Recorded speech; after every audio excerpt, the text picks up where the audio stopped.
Phoebe Bridgers, a 27-year-old indie artist who started from Taco Bell commercials No hard choices. into a 4-time Grammy nominee.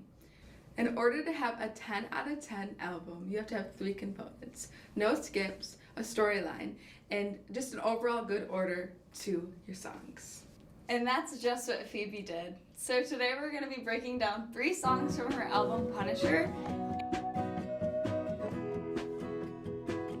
Day off in Kyoto, aboard at the temple. So Kyoto is personally my favorite song on the album because I like more upbeat music, and that's just one of her tracks that are more upbeat. She wrote the song Kyoto. It took place right after she took her first trip to Japan. And the song is about the fact that when she was there, she just felt like she was living someone else's life. What she was doing there wasn't real. Like, she got to go to Japan and start spreading her music and doing different things.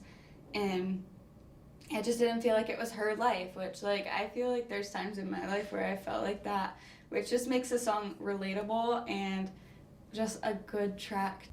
Her soft and elegant voice takes away from the storyline, which originally it would be a problem, but honestly I think it helps dig deeper into the plot, which the overall plot is her murderer. Like, it's her living outside seeing herself getting murdered. So she's living this life and seeing this happening to her, but she can't do anything. She's just going over the fact that this is happening to her. Playing dead my whole life, and I get this feeling whenever I feel good, it'll be the last time. I See You is a song that symbolizes Phoebe's breakup with the band's drummer. I think this is kind of ironic, and I think it's also funny because she did change the name to I See You, but originally it was I-S-E-E-U. And I just think it's funny because they're still friends and he's still in the band, and there's some very morbid but also very sweet lines to it, because there's a line that says, "I hate your mom," and then the next verse talks about how he's a work of art and how much she loved him.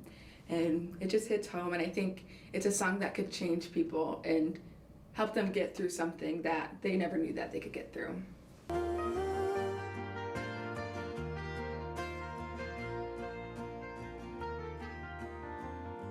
So we spent what was left of our serotonin to chew on our cheeks and stare at the moon. Said she knows she lived through it to get to this moment. Alright, the last song I'm going to talk about is Graceland 2, which is my personal favorite out of any album that she has, just because it hits home. Even though I didn't really know the meaning, the song is about her friends taking a trip to, I think Graceland is in Memphis. I don't know though, so don't quote me. And they all were struggling and they all were going through stuff, and it's about her and her friends finding themselves together.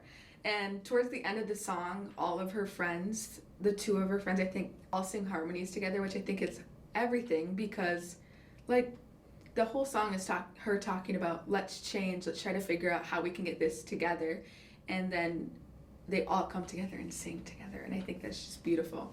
There's a line that in the middle that says, "I know we lived through it to get to this moment," and that hits because we all have to go through something to get better, and it gets harder before it gets easier, and that's basically what she's saying. And take a listen, because I think everyone thinks of it differently.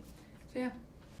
So that is going to conclude our review of the album Punisher by Phoebe Bridgers.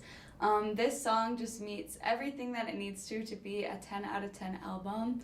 It has a great storyline, there's no skips, and I need to do it one more time because I want it to be the same order as you said in the beginning. No skips. Sorry.